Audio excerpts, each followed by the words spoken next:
Muy bien, es un honor estar con ustedes esta noche y compartir eh, este tiempo en el que vamos a hablar sobre la movilización de la iglesia. Y quizás tenemos claro que movilizar tiene que ver con precisamente inspirar, que tiene que ver precisamente con llevarnos del punto A al punto B, y es a la acción, donde la iglesia es la que hace la misión de Dios por medio de los misioneros que van, por medio de los que oran, por medio de los que dan y por medio de la misma iglesia que envía. Así que esta noche vamos a estar conversando sobre este trabajo que hacemos juntos. Número uno, la movilización de la iglesia es el plan de Dios, es hacernos parte de esto que Él ha soñado, y es que todas las personas vengan al conocimiento de la verdad, que todos sean salvos.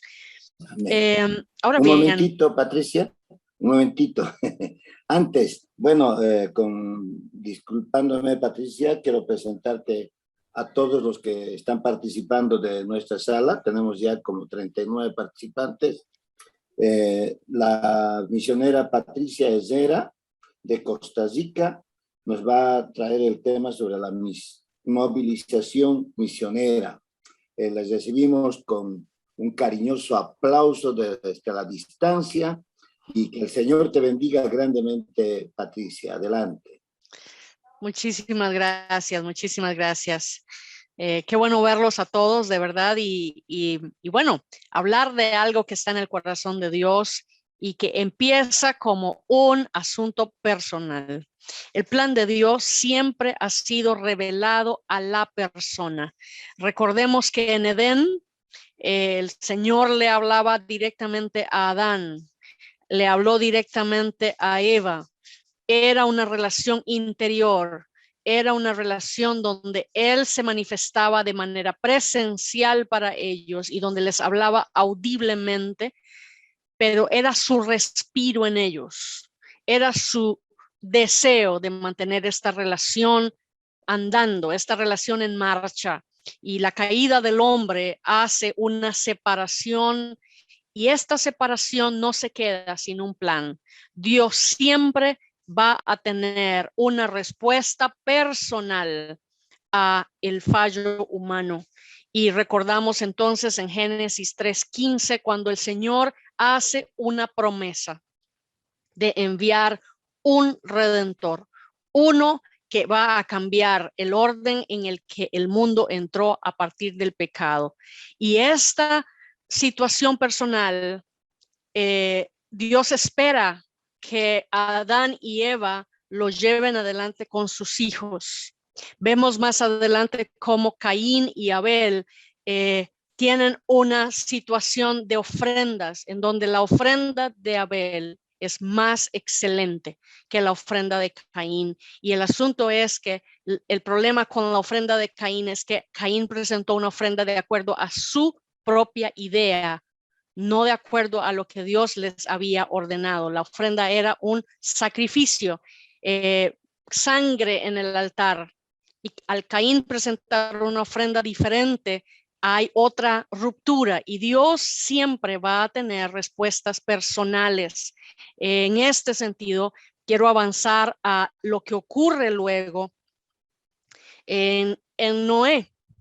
Noé es llamado por Dios y se le declara un plan. El plan es salvarlo a él y a su familia, porque Dios está pensando en las familias. Dios no está pensando en los individuos solamente. Dios está pensando en rescatar a las familias. Y cuando nosotros podemos ver el plan de Dios orientado a las familias, entonces, como decía el hermano Ari hace un ratito, hablamos de estrategias y estructuras donde hay un equilibrio que podemos mezclar de acuerdo con el plan de Dios.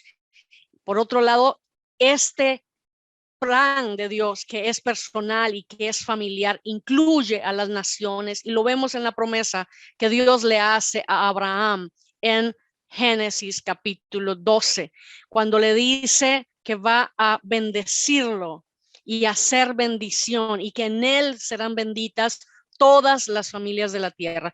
Este plan de Dios se marca a partir de Abraham como algo de trascendencia mundial, donde ya no solamente está pensando en un grupo reducido de personas, sino en alcanzar a través de uno todas las familias de la tierra, y sabemos que esto se cumple en Cristo. Y cuando aparece Jesús, llegado el tiempo, en el libro de Mateo, Marcos, Lucas y Juan, y se nos narra todo el bien que el Señor está haciendo en el pueblo de Israel, como el pueblo escogido para anunciarse a todas las naciones.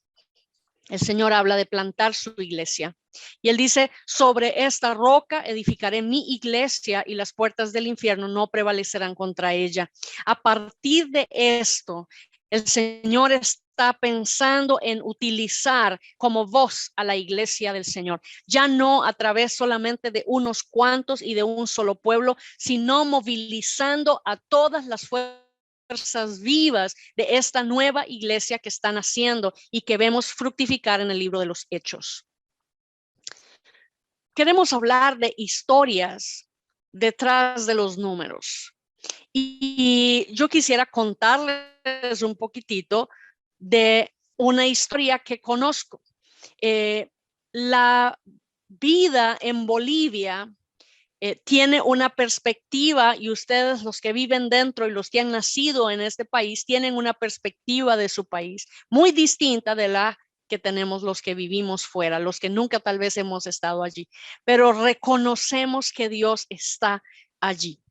Y una de las historias es que en Bolivia diferentes altitudes hacen que las personas tengan actitudes distintas. Las altitudes tienen que ver con cómo la gente vive. Los que viven en la sierra, los que viven en las altitudes, en los altiplanos, tienen una actitud distinta ante la vida. Y sabe que en medio de estas diferencias, todos son bolivianos. En medio de toda esta cultura donde hay por lo menos 58 grupos étnicos, donde hay por lo menos 14 dialectos, la historia sigue siendo la misma. Es un solo pueblo, es una sola familia, y los bolivianos se reconocen donde estén y se identifican porque Dios tiene un plan a nivel país, a nivel comunidad. Ahora, ¿cuál es la situación de su comunidad? ¿Cuál es la historia en Bolivia con relación a los números que tenemos? Dice que hay por lo menos 11 millones, 11,000, si no me equivoco, 11 millones de habitantes. Y de estos 11 millones de habitantes, solamente un 7% es pentecostal, según los datos que yo obtuve investigando. Eso quiere decir que no hay ni siquiera 1 millón de pentecostales en Bolivia. Pero eso no es el límite de Dios para hacer su obra. Y esto es lo que queremos impulsar desde esta conferencia, cuando movilizamos a la iglesia, este millón de personas aproximado que hay en Bolivia es capaz de transformar al mundo, porque es la iglesia del Señor a través de su Espíritu Santo. Por el otro lado tenemos la situación del mundo. Y estamos hablando entonces de un mundo que tiene unas características. Tenemos que a 2010 la influencia de los diferentes pueblos que han llegado a nuestro Bolivia ya tienen algunos islámicos. Ya hay una mezcla de sincretismo entre las creencias, y también tenemos presencia de budismo y hay presencia de animismo. Y entonces podemos ver cuánto del trabajo que estamos haciendo localmente tiene un impacto para ganar a esta nación para Cristo. Me imagino que el país tiene un lema, como lo hemos oído en distintas naciones en América Latina, y es que nuestros países están declarados para ser de Cristo. Cuando hablamos de la situación en el mundo, entonces estamos hablando de los grupos de personas que hay en el mundo. Y hablamos de por lo menos unos 7,398 grupos que no han sido alcanzados, y eso corresponde a cerca de la mitad de la población mundial. Eso nos pone en perspectiva que la historia que contó el hermano Ari sobre el taxista budista que fue alcanzado por alguien leyendo la Biblia, es posible en naciones donde no es tan libre predicar el evangelio. Conocemos las historias de todos los que han estado trabajando en el mundo islámico y hemos podido ver cómo Dios utiliza las estrategias de alcance a estos grupos de maneras no tradicionales, donde tenemos que esperar que nos pregunten, donde vivimos una vida que tiene que ser leída por los vecinos para que nos pregunten por qué somos distintos, por qué hacemos una obra tan diferente y cómo este amor de Dios les alcanza a través de las historias que podemos compartir. Si hay algo que me gusta de alcanzar a los pueblos en donde es prohibido el evangelio, es que nos permiten contar las historias de Jesús, las historias de los profetas, y aprenden a partir de esas historias. Qué bueno ser un buen cuenta historias. Qué bueno ser un buen narrador de historias. Si hay algo que los chicos disfrutamos cuando éramos niños, era escuchar a los abuelos contar historias, a los misioneros contarnos sus testimonios, y entonces reproducimos estos modelos a través de lo que nos permiten estos otros pueblos de la tierra. Poder amarrar la historia de Dios en la humanidad y podernos encarnar en medio de lo que estamos narrando hace que estos pueblos no alcanzados tengan oportunidad. Conocemos historias, por ejemplo, de una familia en Indonesia que tienen esta creencia tan profunda en la acción de brujería, y casi todo lo que les pasa malo viene por una actitud demoníaca, y llegan a pedirle ayuda a la misionera nuestra que está allí, y le llegan a pedir que por favor les ayude porque ellos ven que ella es diferente y que tiene algo que le puede ayudar. Así que en medio de todo lo que está pasando, nuestra misionera ora y ocurre un milagro de esos que deseamos que ocurra todo el tiempo, y toda una familia viene al Señor a causa de un milagro de sanidad, porque hay una historia que podemos vivir. Pero dice la escritura que esas señales seguirían a los que creen, y nosotros debemos ser creyentes. Cuando nos movilizamos como iglesia, tenemos que ser creyentes activos, no podemos ser creyentes pasivos. Tenemos que ser creyentes activos que viven la experiencia y la ponen en evidencia. Y tenemos que hablar de los grupos no alcanzados como una meta para nosotros.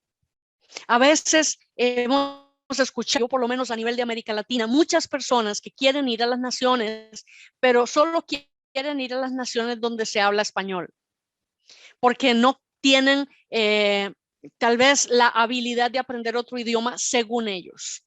Pero nosotros estamos llamados a convocar a toda la gente de la iglesia, a los que ya están aprendiendo otro idioma, a que sean movilizados hacia las naciones donde Dios les llama, donde hay la necesidad, y necesitamos que la iglesia pueda ver en el mundo esta necesidad de Dios como las personas que necesitan ser alcanzadas. En algunas naciones, la presencia de los budistas y la presencia de los islámicos es tan tremenda que tenemos la oportunidad de evangelizar a esos pueblos no alcanzados dentro de nuestros propios países. Tal vez enseñándoles nuestro idioma tenemos una oportunidad. Entonces es bueno que tomemos cursos para enseñar español como un segundo idioma para otras personas, porque tal vez aunque lo hablamos, no tenemos las herramientas para enseñarlo.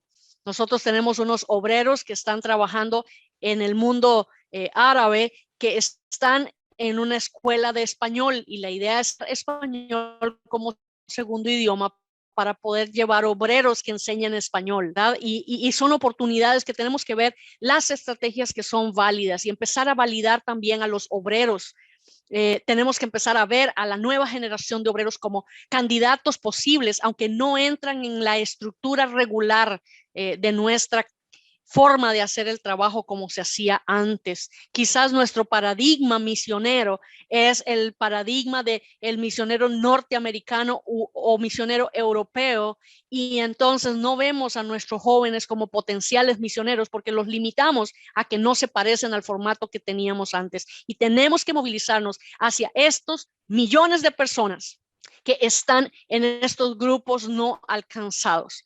Hablamos de 17,410 grupos en general, y hay por lo menos 3,000 en grupos de no alcanzados en la ventana 1040. Estamos hablando de un grupo importante de personas que necesita ser alcanzada, que necesita a Cristo, y nosotros tenemos que ser más abiertos a vernos en ellos. Estaba en Indonesia hace unos años y cuando estaba en el avión me dieron una boleta para llenar.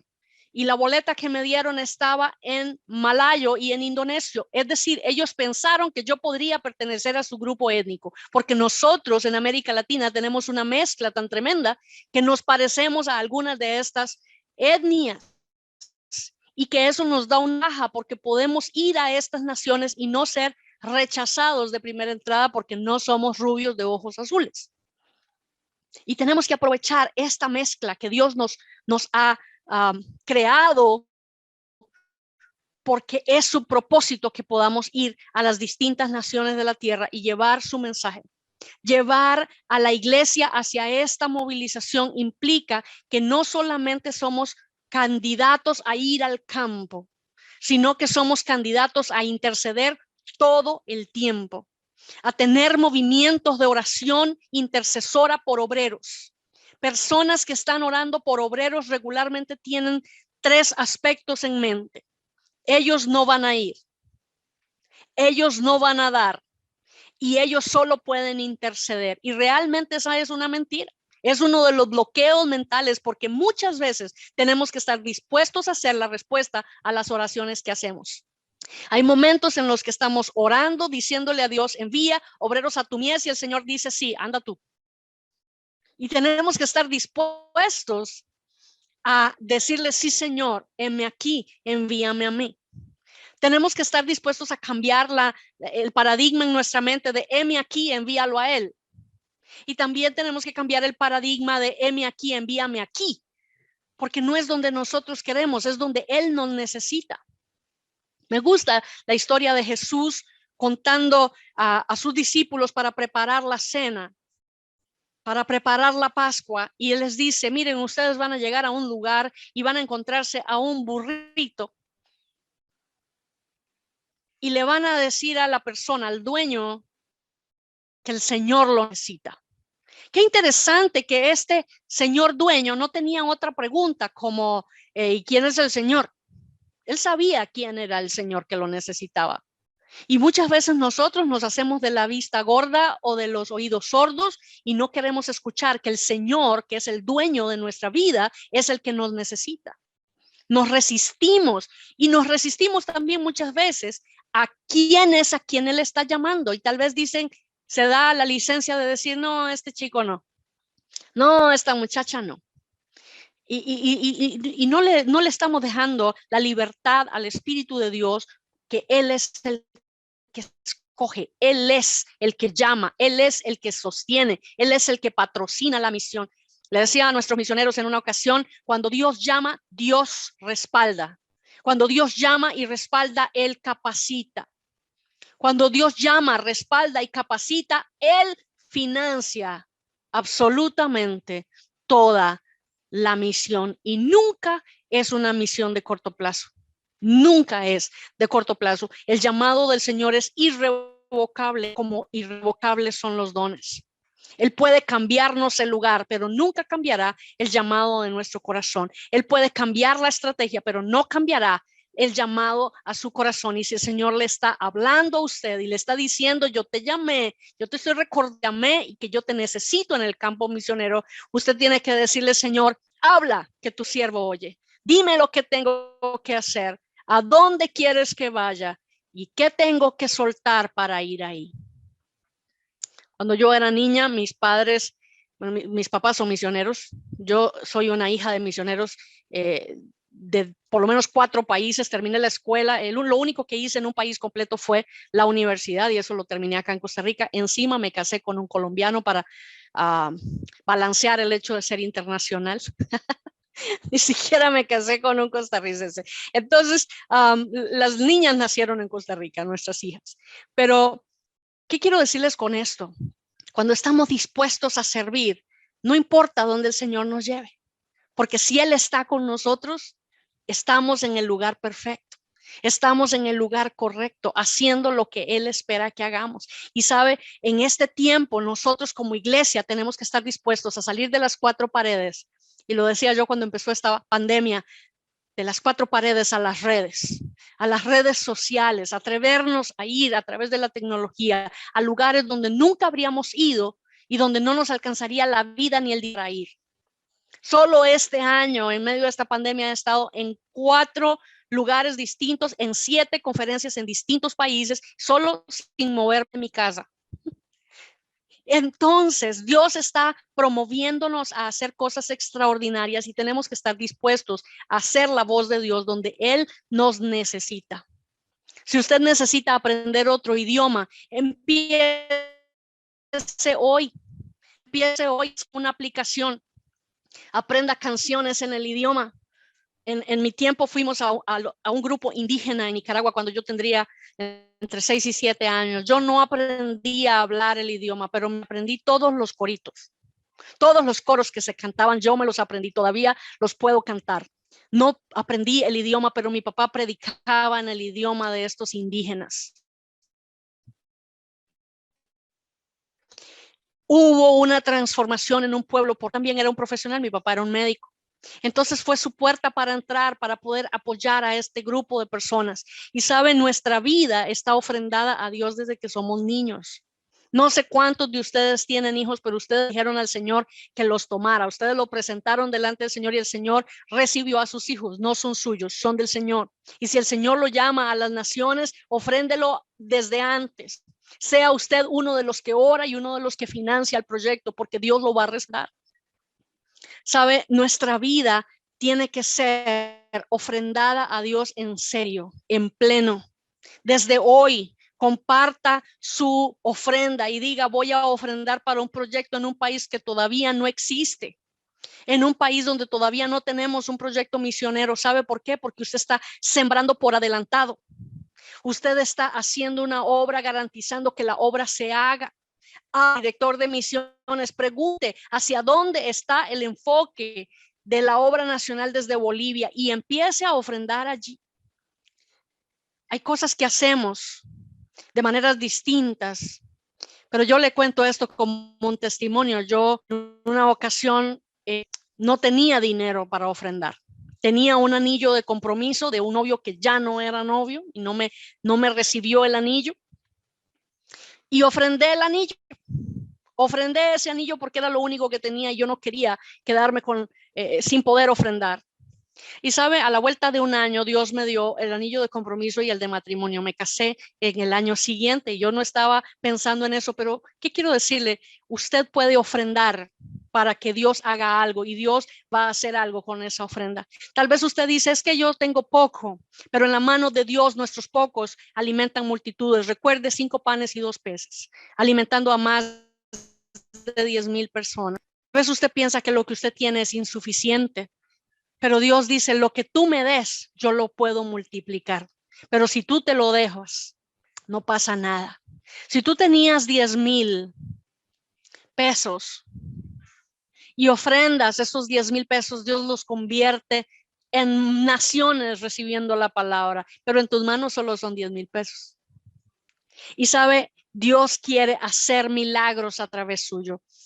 Para poder alcanzar a los pueblos de la tierra se necesita una iglesia comprometida y se necesita ver efectos de ese compromiso. Vamos a ver que la iglesia comprometida tiene un pastor involucrado. No sé cuántos de los que están conectados esta noche están pastoreando, pero quiero decirle algo.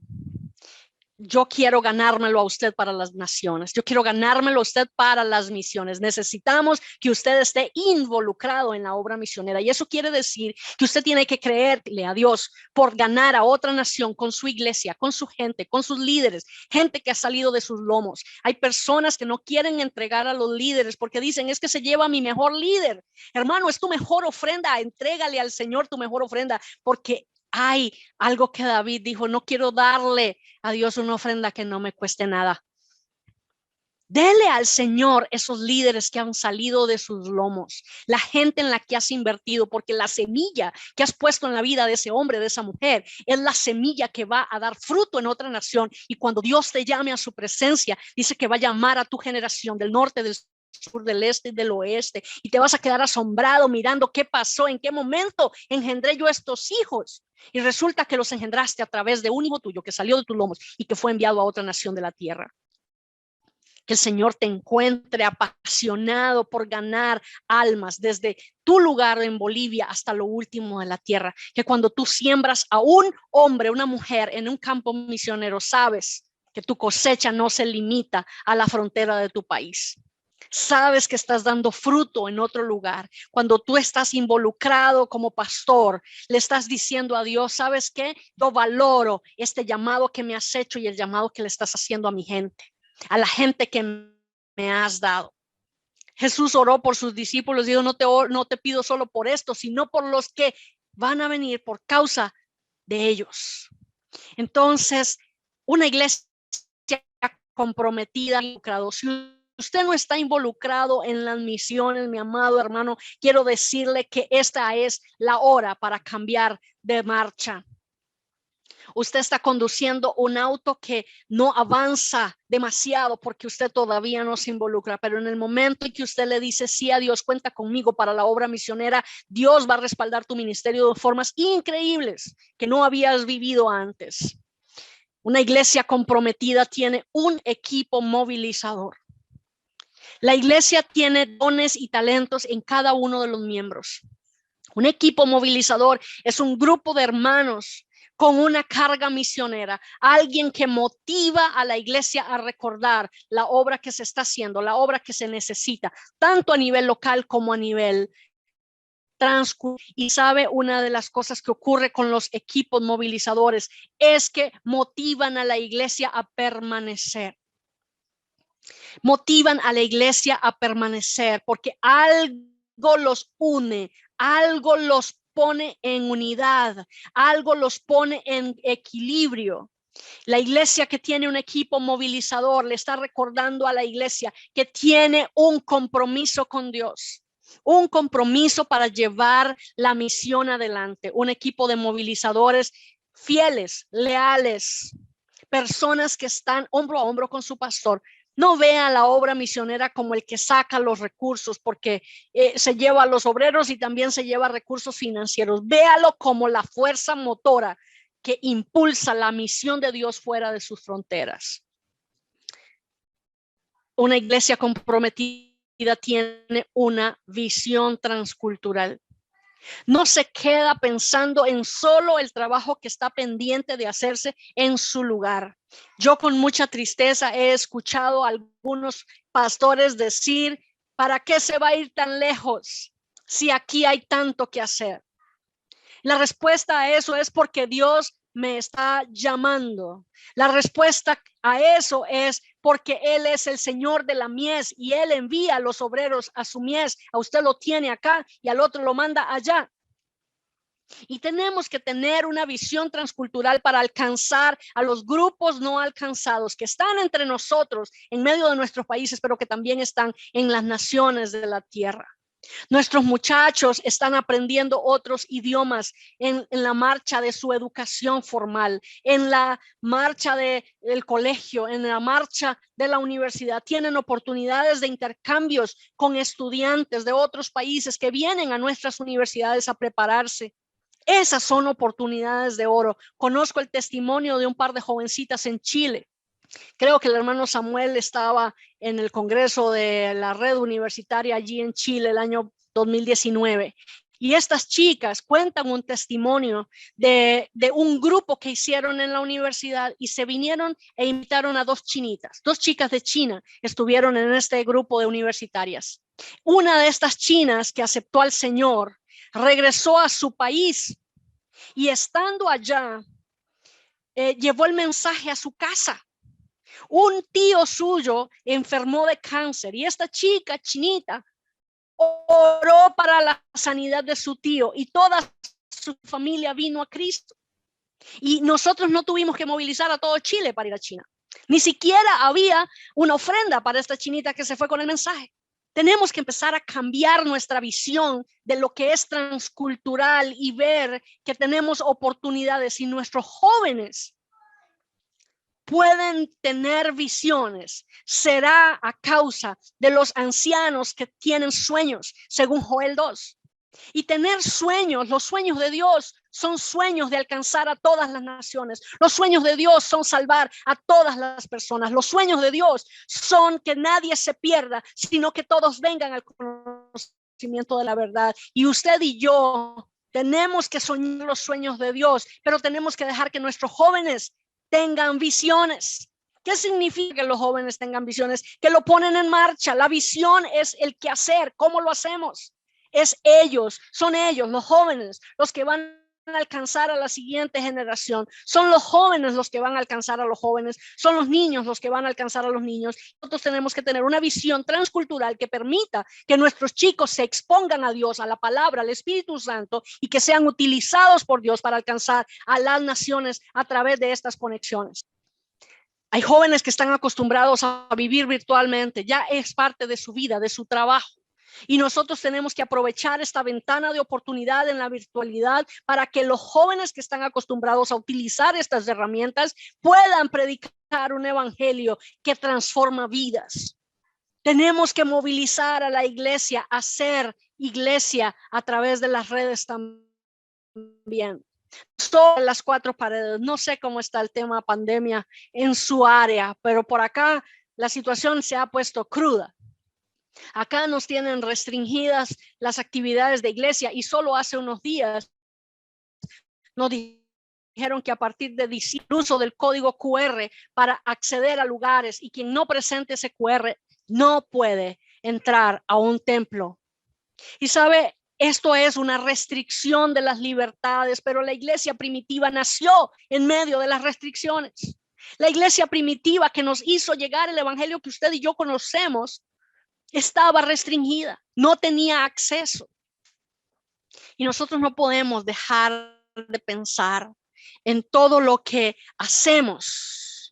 No podemos pensar solamente en lo que estamos viviendo como algo personal. Tenemos que ver lo que Dios está haciendo.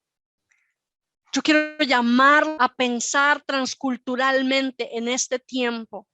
Miren los campos. Están listos para la cosecha y algunos de nosotros, yo no sé allá Bolivia, pero si usted recuerda hace muchos años la cosecha mucha era manual. Había una cosecha con maquinaria, pero no era para todos. Solo los que tenían posibilidades económicas podían cosechar con máquinas. Había mucho que se hacía a mano y aún hoy día hay cosas que se cosechan a mano, se pueden a máquina. Y la iglesia del Señor, el trabajo que se hace es un que requiere delicadeza en el trabajo.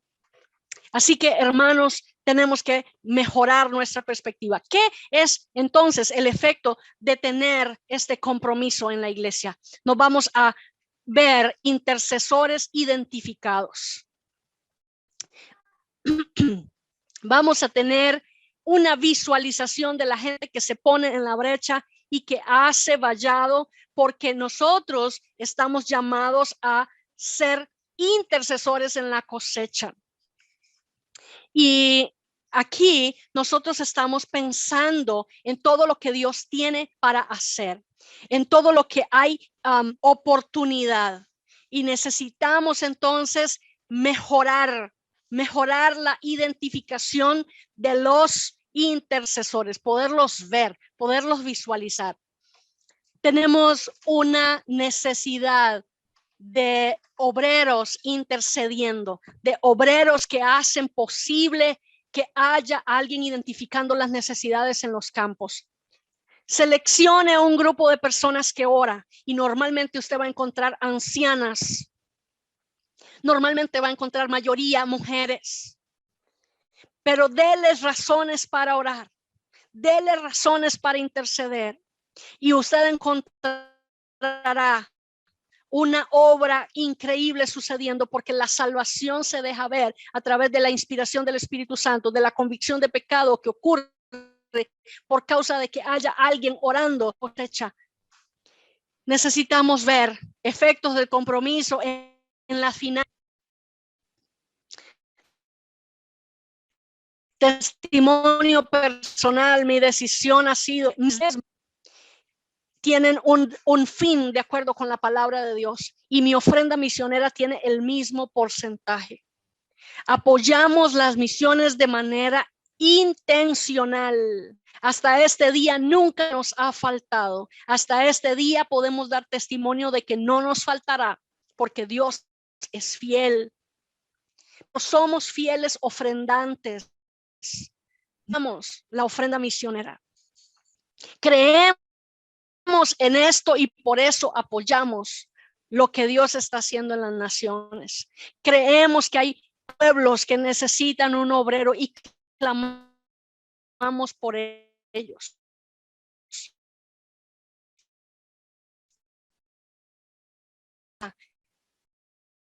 El espíritu que había en Ananías y Zafira para engañar. Que la obra que se recoge en misiones se destina para misiones y se usa en las misiones. Y si usted está lidiando con situaciones de engaño, nos entrega fielmente, yo lo la actitud y decirle al Señor perdón, y a partir de aquí vamos a cambiarlo y vamos a destinar, que dice misiones para misiones de Dios. Vamos a los potenciales efectos de compromiso. Los potenciales misioneros están en las bancas de la iglesia. Muchas veces están esperando el banderazo de alguien, la mentoría de alguien, el acompañamiento de alguien. Y sabe, necesitamos obreros en esta temporada. También necesitamos virtuales. Misioneros dispuestos a predicar a través de Facebook, a través de Instagram, a través de YouTube, a través de TikTok, a través de lo que salga. Porque nuestros chicos se meten a cual. ¿Por qué no usamos esa tecnología para gloria al nombre de Dios? Testimonios reales, vivencias reales. Que la gente pueda conocer a Cristo a través de los cristianos que le proclaman. Que haya entre nosotros una visualización. No quiere alcanzar en las naciones. Necesita entonces, ¿qué actividades hacemos cuando hablando de una conferencia misionera anual? Por lo menos debería tener una conferencia misionera anual. Pueden invitar a sus propios misioneros de país y pueden invitar a misioneros del exterior y pueden invitar a directores de agencias misioneras, tienen los contactos con los directores, y poder decirle a la iglesia, recordarle a la iglesia que esta conferencia misionera se trata de tener los testimonios de los obreros que están en los campos, de mirar la necesidad que hay, de hacer compromisos anuales y orar para que Dios le ayude a ser fiel. Necesitamos recordar que la iglesia debe tener un culto misionero mensual. El culto misionero que le recuerda que orar por sus obreros. ¿Qué dirección debe tener la misionera en el futuro? Puede recordarle a la iglesia la intercesión por más obreros en el campo. Hasta Joshua Project, el proyecto Josué en español, y que tiene toda la lista de los pueblos no alcanzados, de los que le falta traducción bíblica, de los que necesitan obreros. Y sabe, usted puede escoger para el año su agenda de intercesión por los pueblos no alcanzados y enfocarse allí. El hermano Ari en la enseñanza hablaba de enfoque.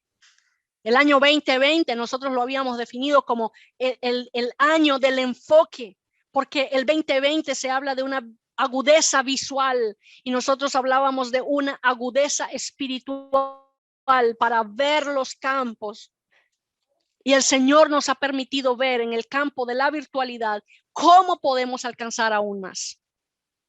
¿Cómo podemos ser más efectivos? Estuvimos en una reunión con todos los directores de misiones del mundo de Asambleas de Dios. Éramos más de 106 hermanos de distintas partes del mundo reunidos adorando al Señor. Y eso fue posible porque un misionero se lo creyó. Eso fue posible porque alguien le creyó a Dios y decidió hacer el trabajo. Así que queremos recordarle a la iglesia que estos testimonios que vivimos no son gratis, amados. Alguien está pagando el precio. Alguien lo pagó Cristo, pero a través de los años, cada obrero ha decidido ofrendarle su vida al Señor. Necesitamos movilizar a la iglesia a intercesión misionera diaria. Nosotros en Costa Rica tenemos una plataforma de Zoom que está sirviendo ya casi un año diariamente en oración, desde las 5 de la mañana hasta las 7. Tenemos tiempos de lectura de la Biblia de manera sistematizada, tenemos tiempos de intercesión por diferentes grupos y tenemos un lapso de tiempo para orar por misiones todos los días. Todos los días. Si tenemos la posibilidad de que toda la gente esté orando por los obreros en los campos, por la necesidad de obreros y por las necesidades que hay en los propios países de manera diaria, creo que vamos a ver algo increíble. Porque cuando rogamos al Señor de la mies, Él envía obreros a su mies. Si usted necesita crecer en su localidad, si usted necesita ver la obra de Dios, llame a los intercesores y haga agenda de oración. Vamos a orar que las barreras que impedían el avance del evangelio en ciudades de nuestro país cayeran. Que esas barreras cayeran. Hermanos, yo no esperaba lo que ocurrió. Empezó a salir pecado oculto a la luz. Pero esa era una barrera que estaba impidiendo que el evangelio avanzara. Y sabe que lo que vino a partir de ahí, el perdón, la restauración y nuevas almas salvadas. Un crecimiento en esa zona por causa de la intercesión. Y nosotros estábamos intercediendo cada semana por un grupo distinto de pastores. No sé cuántos pastores hay en Bolivia, no sé cuántos hay en su región, pero si usted hace una agenda diaria y tiene un grupo de intercesores orando, yo creo que usted va a ver milagros y va a ver la mano de Dios de manera sorprendente. Porque si hay algo que mueve la mano de Dios, es la intercesión. Si hay algo que Dios responde, es la oración. Dios no responde caprichos, Dios no responde nuestros gritos, pero sí responde a la pasión de un corazón que quiere verlo a Él haciendo su obra en medio de los tiempos.